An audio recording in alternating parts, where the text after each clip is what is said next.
Vítam ťa pri novom videu po roku, po ktorom som ukazoval furgona, keď som ho kúpil.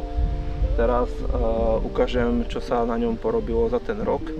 Ukážem ti motorku, ako prepravujem tohto Pioniera konkrétne. Takže poď, ukážem všetko z prestavby a ako ešte nie je všetko dokončené, ešte lak je ešte pôvodný. Takže poď sa na to pozrieť. Zatiaľ interiér vyzerá takto nejak. Urobilo sa zatiaľ tento tapacír. Není originálny ten tapacír, je to len taký flis, príjemný. Ten pôvodný tu bol doničený. To prestrihnem na video, že teda aký vyzeral ten pôvodný. Farba je zatiaľ tá pôvodná ako bola. Tuto interiér bol vlastne sedačka ostala pôvodná. Z toho som ešte zatiaľ nič nerobil. Palubovka prešla úpravou a postupne sa to dostáva do ďalších a ďalších fáz. Takže aktualizáciou prešla aj táto palubovka, ktorá bola zastriekaná. No, potiahol som mu takouto kožou. Tuto som použil ledkové osvetlenie aj do interiéru. Takže toto tu už je opravené. Aj tiež dotrhané tie obloženie dverí je opravené. Je tu vytrhaná kompletne tá pregojka, ktorá tu bola. Tu bolo poškodený taký textil, ktorý tu bol pôvodný, ten sa úplne rozpadol. Dvere ešte nie sú dokončené. Tie majú na sebe iba obklad. Tu vlastne táto palubná doska bola celá zastriekaná po ničom alebo čím, neviem presne. Tak som vyskúšal to oblepiť kožou. Zatiaľ to tam drží, uvidíme koľko to tam vydrží. Tuto ešte by som chcel spraviť taký drevený dekor, zatiaľ nie je urobený, tak zatiaľ som to tu dal len takto na žlto. Pôvodne tam bola taká purpena, alebo ako sa to nazýva, len bola celá roztrhaná, takže už som to ani nezháňal druhé. Povedal som si, že je to jedno. Pribudlo tu originálne už majaky, tento ovládač na majaky, ktorý pekne funguje, a celé som to ukryl. Tu je takýto zosilovač na muziku a za tým schovaná AZD jednotka, zosilovač AZD jednotky, vlastne panel.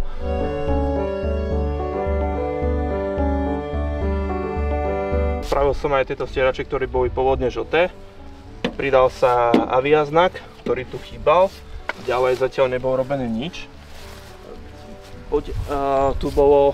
Toto bolo tiež celé žlté, tak som tu toto nafarbil.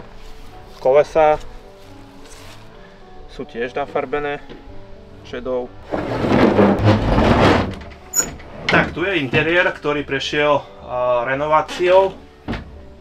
Tieto steny som kompletne odtrhal dole.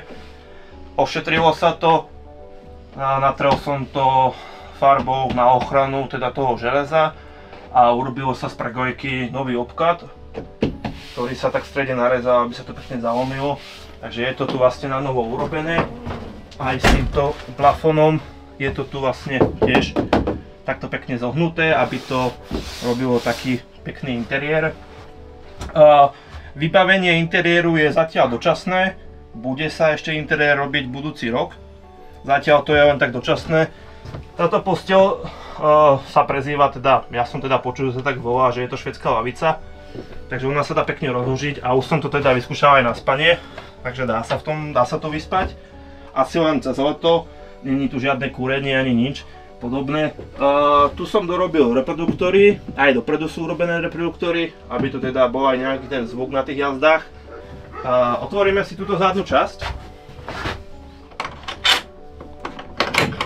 Haspra musí byť.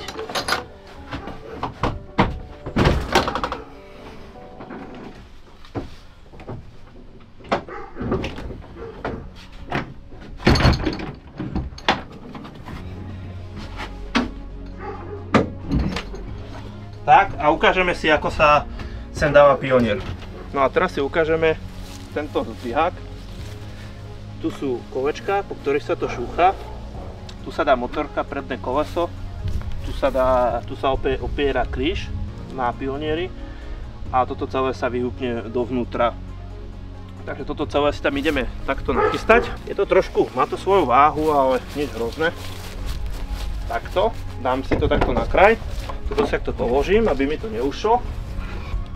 Tak, nastavím si to a idem si pre motorku.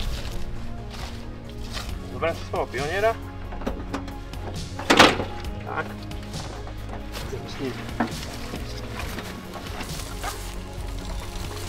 Musím si dobre nadísť, aby som tam behol rovno. No, takto. Tak, centrujem sa. Takto si ho tam nadhodím. Tak. Tu musím prehodiť ten stojan cez to. Tak. A vlastne zatočiť motorku.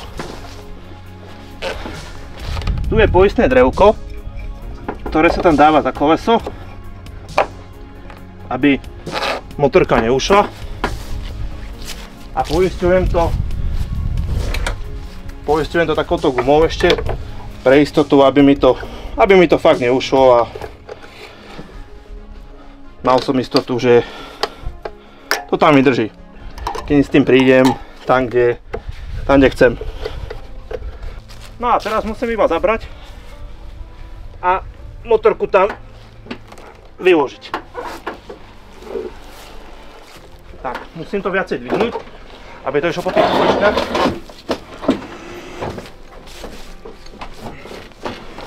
No, niekde sme sa zachytili.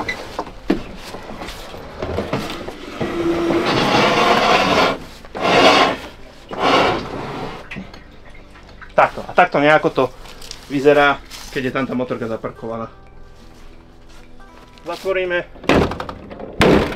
a máme furgón naloženého. Ideme pozrieť takto z boku. Tu nám vlastne končí ten stojan a tým tá motorka vlastne sa nepohne, je to tam celé tak zastávané a ja to ešte zapevňujem takým šrobikom jedným zaisťovacím, aby mi to nebehalo po celom aute, ale to momentálne tam nedávam, pretože to je iba na ukážku toho celého. Tak priatelia, a to je z dnešného videa všetko. Ak sa ti video páčilo, hoď sem komentár, prípadne nejakú radu na zlepšenia a tak ďalej. Pridaj si odber, budúci rok určite budú vychádzať nové videá, čo sa týka retro príbehov, ktoré tento rok nevychádzali, lebo sa ani tento rok netočilo. Ale budúci rok už všetko sa rozbehuje naspäť, pretože nie na všetko je čas a aj chuť, takže je toho pomenej. Ja odchádzam s furgónom, zatiaľ dovidenia.